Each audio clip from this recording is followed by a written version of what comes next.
Welcome back. Today, I will show you an action mystery sci-fi film from 2015 titled Self-Less. Spoilers ahead, watch out and take care. Damien Hale, a successful businessman and billionaire, is looking through large glass windows in his skyscraper apartment in NYC behind him. A nurse is getting ready to leave and is picking up her tools. The billionaire has terminal cancer and barely 6 months left to live. Later, during lunch with his best friend Martin, they discuss his illness and how he still hasn't told his daughter Claire about it.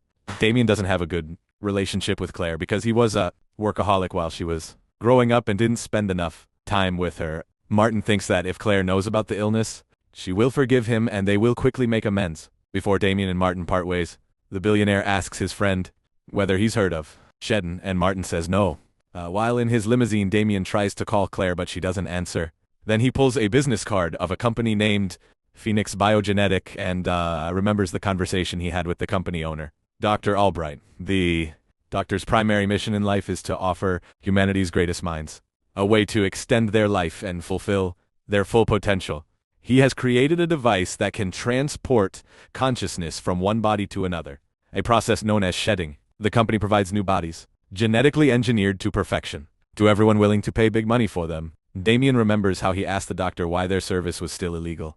Albright said that he asked the wrong questions. The right question would be, "Do you feel immortal?" After going through these memories and wondering whether to take Albright's offer, Damien goes to see Claire, who is running a non-profit organization, wanting to make things right before dying. He gives his daughter money but doesn't tell her about the illness.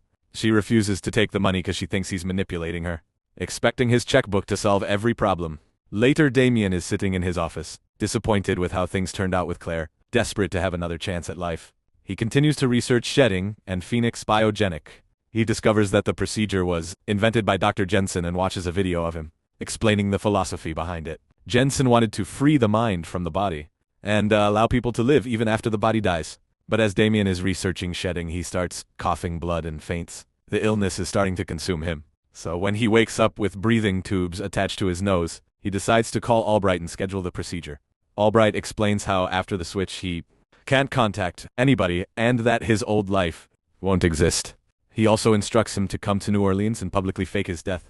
The next day, Damien's on a plane and calls Martin, asking if they can have lunch in New Orleans. Before meeting him, he goes to the New Orleans graveyard and buries a mysterious box near one grave. At lunch with Martin, Damien fakes a seizure and falls on the floor. Martin gets scared and calls 911, but instead of going to the hospital, the ambulance vehicle takes the billionaire to Phoenix Biogenic. They quickly start the procedure. So they inject Damien with a needle and put him in the machine fully conscious. The strong lights and loud sounds make him even more uncomfortable, but his perception is quickly transferred into the new young body. When Damien turns his head, he sees his old body unconscious and dead. Shocked and disgusted, he throws up. Albright tells him that it will take a few days to adapt. While Damien starts hallucinating, objects start morphing and he sees a picture of a field with horses. The doctor then sarcastically says that death has side effects. Damien now has to stay in the hospital and go through training and physical therapy to get used to his new body, since he can't go back to his old life. Damien also has to learn a fake biography and use a new name, Edward Kidner. After a brief phase of confusion and desperation, he starts liking his new handsome self. But the hallucinations and headaches don't go away. Albright tells him that his mind still hasn't got used to the new neural structure, so he gives him pills that will help the transition. If Damien doesn't take them, he might die or have severe migraines and hallucinations. Also, he must stay in New Orleans to meet with Albright regularly and get his weekly pill supply. After Damien completes the training, he is dropped at a large, beautiful house in New Orleans that is now his. Damien, aka Edward, is quickly adapting and sooner than later starts playing basketball in the neighborhood. There he meets Anton, who lives right next to him and offers to take him out. That same night they go to a club, and every woman is staring at Damien, who is now a handsome young man. But he still isn't used to answering questions about his life, job and age, so people think he's a little weird. Despite this, Damien gets into a new routine much sooner than expected. He starts hanging out with his friends, playing basketball, sleeping with beautiful women, taking his pills, clubbing, and simply enjoying life. After a while, this new routine doesn't satisfy him anymore, especially since he can't see his daughter, distracted by his sadness. One day he forgets to take his pill and soon after starts hallucinating. He sees flashbacks of the army along with images of a small town with a pumpkin tower in his hallucinations. He also sees a mother with her sick little daughter living in the countryside. Since the hallucination is too vivid and strong, Damien thinks it's a memory. Later he describes what he saw to Dr. Albright. who insists it's just a mix of his old memories and his current emotions. As a way to draw his attention to something else, the doctor gives him tickets to Hawaii and doubles his medication. He also tells him that he saw a sick little girl because he misses Claire, and that the Latina woman from his hallucination is probably some one-night stand from his youth. But Damien didn't tell Albright that the woman was Latina, so he immediately starts suspecting the doctor. He knows something is wrong, so later he tries to find the pumpkin tower online. Turns out there is an exact tower in a small town in St. Louis. Looking for answers, he decides to trick Albright and go to St. Louis instead of Hawaii. Before leaving, he goes to the graveyard and digs up the box he buried. In it, there is money, documents, and credit cards. So he takes them and heads toward the airport. One of Albright's men follows him, but Damien quickly escapes his side and catches a flight to the small town. A few hours later, he arrives right at the pumpkin tower he saw before. Next to the tower, he notices a house and knocks at the door, but there's nobody there. Sensing there's more than meets the eye, Damien decides to enter the property and inside sees medical bills and parts of a respirator machine. Most importantly, he sees a picture of Madeline and Anna, the mother and daughter from his hallucination. He also sees his new self in one of the pictures. Turns out the body wasn't genetically engineered, but was an actual person with a life. As he's dealing with the uncomfortable truth, Madeline returns home and points a gun at him from behind. He tells her to calm down and slowly turns toward her as she falls on Flora crying in disbelief because she thought her husband was dead. As he tries to explain, Albright's men come into the house, knock out Madeline, and try to kidnap Damien. His friend Anton comes too, since he was part of Phoenix Biogenetics and was spying on him the whole time. Anton explains that Madeline's husband, Mark, agreed to give his body for money that would cover his daughter's treatment. Damien is shocked and confronts Anton, explaining why Albright is a murderer. The spy then gives a cold-hearted metaphor, telling him that it's normal to be upset because he bought a new car and just found out the car had a few miles on it. Also, even though he is angry, there's no point in coming back to the house since they will assassinate Madeline and burn her property. Luckily, the billionaire has a strong moral compass, so he decides to trick Albright's man and save Madeline. He pretends to take his pill, but he goes to the bathroom and attacks one of the men there. With the help of Mark's army instincts, he kills a few of Albright's men and goes to wake up Madeline, but loses his pills during a fight. Anton and the others try to burn the house down, but Madeline and Damien go under the platform and start shooting them in the legs. Soon after, Damien kills everyone and runs toward the car with Mark's wife. Damien lies to her and pretends to be her husband, saying he agreed to do some dirty work to pay for Anna's medicine. Both of them head off to save Anna, who is at school. Anna also thinks Damien is her dad, so she runs toward him and hugs him, yelling that she knew he wasn't dead. Later, the three of them book a stay at a motel where Damien uses a computer to find more about Phoenix Biogenetic. He discovers that Albright was a student of Jensen and also finds the address of Phyllis, Dr. Jensen's wife, because he doesn't have any pills. He gets a migraine and starts hallucinating again. Madeline gets worried, but Damien knows what to do. He decides to visit Phyllis and learn more about the company. The next morning, they take the car and go to the nursery home where Jensen's wife is staying. He poses as a student that's doing research about Jensen's work and asks Phyllis to give him the doctor's old papers and documents. The old woman has Alzheimer's, so she believes Damien and starts telling him all sorts of information. He finds out that Albright visits her every week, so he quickly figures out that Jensen is using Albright's body. He asks Phyllis to call Albright and invite him to come. When the doctor arrives, Damien points a gun at him, demanding more pills. But Albright tells him a bitter truth: the more pills he takes, the more Mark disappears along with his fighting skills and army training. Without the pills, Damien's mind will fall into oblivion and Mark will take over the body. Damien then kidnaps Albright and demands he takes him to the lab. But as they start walking through the hallway, Albright's men attack and disarm him. As they are taking Damien to a dark vehicle, Madeline arrives and hits one of Albright's men.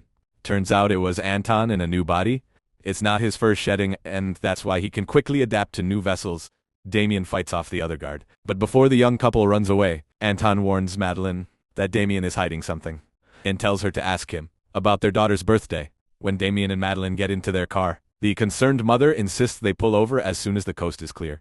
She wants to get something straight, especially after the interaction with Anton. She asks Damien about Anna's birthday and other details about their life together. When he can't give any answers, he starts explaining the situation while Anna observes their fight from the car. Wondering whether everything is okay, Madeline gets very agitated and angry because Damien manipulated her and because she has to disappoint her daughter. She doesn't want to explain to Anna how the man who looks exactly like her father is in fact a stranger.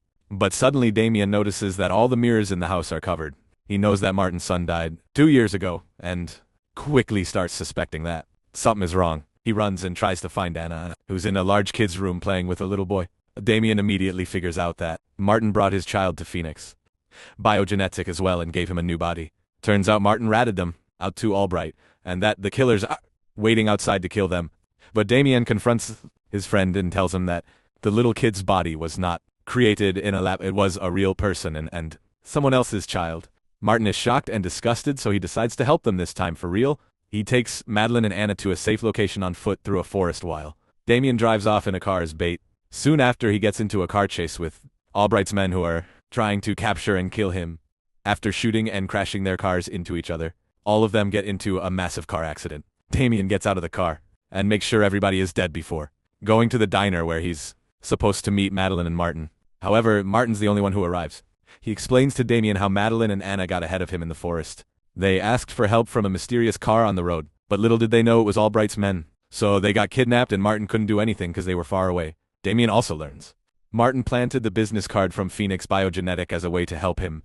Most importantly, he discovers that Martin cracked the formula for Albright's pills and that he can engineer them from scratch. But Damien starts wondering whether he should continue to take pills, especially since that way he's killing Mark. He puts off the decision until later, since now his priority is to save Madeline and Anna. The plan is to stay off the pill for 12 hours, hoping to use Mark's memories to find more information about the lab's location. During his withdrawal, he sees a Mardi Gras float storage near Albright's lab, so he heads to New Orleans to find the storage. The next day, he goes to New Orleans and finds the lab exactly next to a Mardi Gras storage. He breaks in and attacks a few guards without anybody noticing. But in the room where the machine transfers consciousness, he sees 2 new bodies. Suddenly, Albright appears behind a glass wall. He sarcastically tells Damien that Madeline was the perfect body match for a new client and that Anna's organs won't be wasted. Damien gets angry and shoots at the glass that separates them. And suddenly 2 of Albright's men appear and disarm him. His body will now be used as a new vessel for Anton's consciousness. Before stepping into the machine, Damien finds a bullet and swallows it without anybody noticing. Next thing we know, Anton wakes up in Mark's body. Albright starts asking questions to determine whether it's really Anton.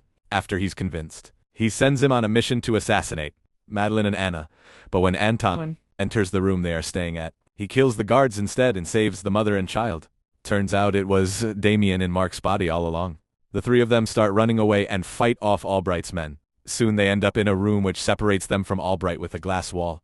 Damien tells the doctor that he carefully listened to instructions before the first procedure.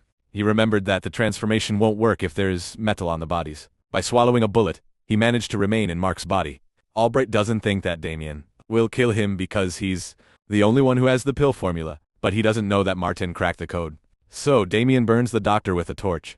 After they escape the lab, Anna and Madeline go to a safe destination Martin found for them, but Damien doesn't come along. Instead, he goes to see Claire. He poses as her father's friend and starts opening up. He tells Claire that Damien regretted not spending time with her as a child and that he was proud of her. Then he gives her a letter and leaves, but not without glancing at her one more time from outside the window. The next thing we see is Damien waking up in a hotel room. He is confused and finds a video of himself on a computer. Turns out Damien isn't in Mark's body anymore. The billionaire decided to get off the pill and allow Mark to take over, giving him back the life that was taken from him. Mark is in shock, but he feels extremely grateful. He then goes to join Madeline and Anna, who are now living on a beautiful tropical island. Make sure to subscribe and turn on notifications so you can watch more videos like this. Thanks for watching.